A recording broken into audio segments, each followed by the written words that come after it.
So as I said just before we broke for commercials, we're only a little over 2 months away from a municipal election. I'm sure we're going to all start to be hearing a whole lot more about the candidates, not just for mayor of Montreal, but of various boroughs. One of them, Stephanie Valenzuela, is on the line, city councillor for the Darlington district in NDG Côte-des-Neiges, which just happens to be, I believe, the biggest borough in the city, has decided she would like to run for mayor of NDG Côte-des-Neiges. She's on the line. Stephanie, thanks for being here.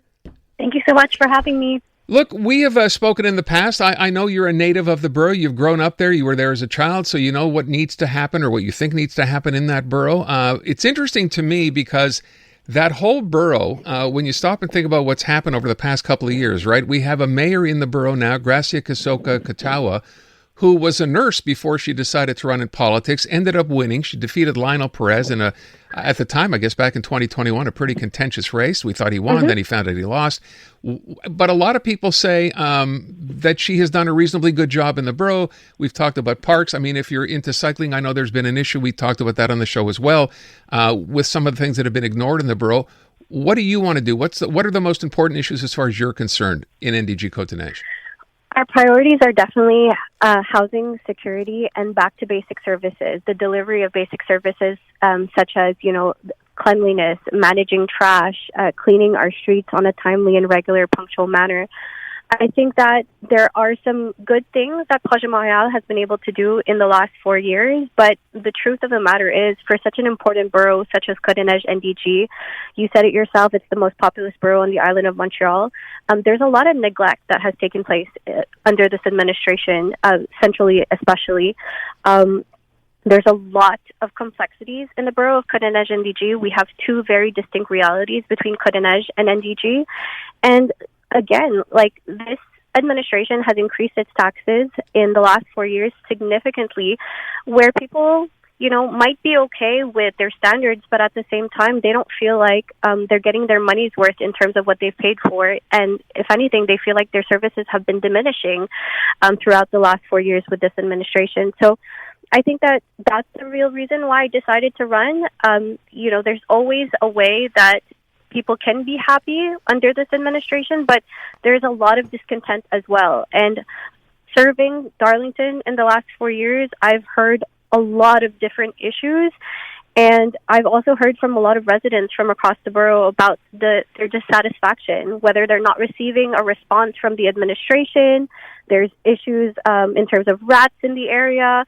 There's certain parks as well that haven't been maintained. So, there's a lot of work that needs to be done in the borough of Côte-des-Neiges NDG. So I would be remiss if I didn't bring up cycling. I remember we talked about, because there's a cycle path, I guess it's on Monthan now. We had a church that couldn't have people drop off, caskets for funerals. Where do you stand? I know Ensemble Montréal, we spoke to, of course, earlier, I guess, last week, to Soroya, who wants to do an audit. Does this apply to Côte-des-Neiges NDG as well? Yes, it applies to the entire city of Montreal. We've discussed Terrebonne at length, throughout this mandate, in the last 2 years especially.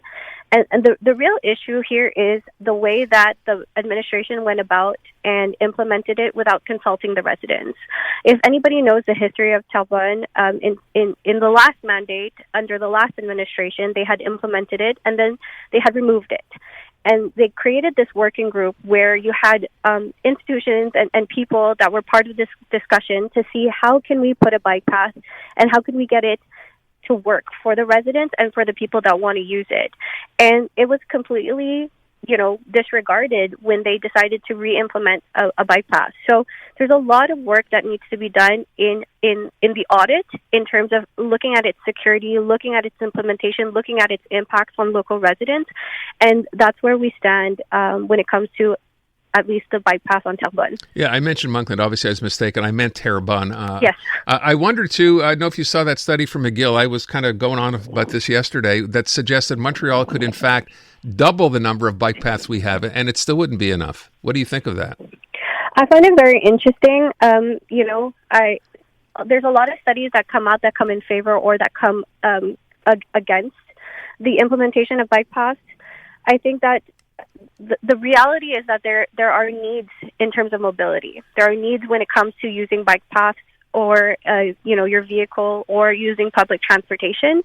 And that's why we go back to the fact that we do need this audit, because there are people that use, scooters or bicycles, but the bike paths that have been put under this administration have been put in different places where it's really questionable to what extent it's actually a safe place to put them in.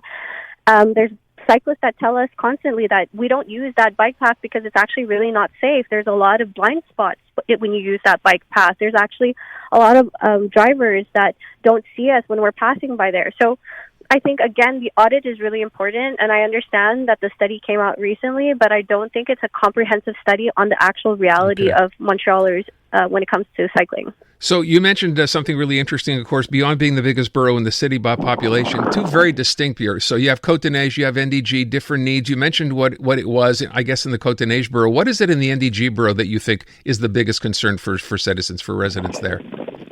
In NDG, the main concern is a lot of the expensing of the services in the area. A lot of people are really happy and they're really proud of living in NDG, but the basic things like calling for permits and they want to renovate their home, or, you know, they have a tree in front of their home that was earmarked to be cut and it has been 4 years and it hasn't been cut. So there's a lot of, like I said, going back to the basic services as a municipal government. And I think that's really important to highlight here. We are a municipality, we're a borough, and our principal job, our core business is to give services. And that hasn't been something that we've been doing at the greatest that we can in the last 4 years, for sure. So NDG, we continue to meet with residents. We continue to hear from them on what we can do better.